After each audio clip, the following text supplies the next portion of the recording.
Welcome to the Tech Egg. Don't get scrambled. Enjoy the video. In this video, I will explain how to check the vendor ledger in SAP. First, understand that the vendor ledger provides a comprehensive view of all financial transactions with your suppliers. It's crucial for managing payables and ensuring accurate financial reporting. We will begin by logging into your SAP system and navigating to the Financial Accounting module. This initial step sets the foundation for accessing the detailed vendor information you need for effective analysis and decision-making. To access the vendor ledger, you will typically use the transaction code FBL1N, which stands for Display Vendor Line Items. After entering FBL1N in the command field, you'll need to input the specific vendor account number and your company code.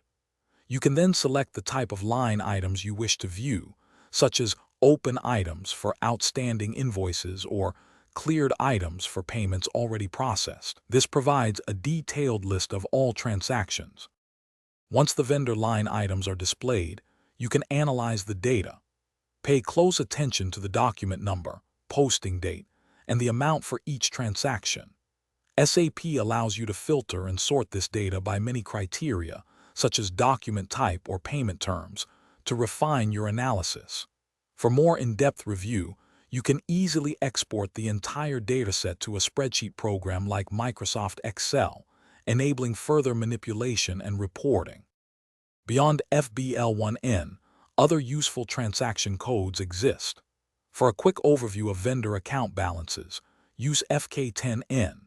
To review the vendor's master data, including payment terms and bank details, use FK03.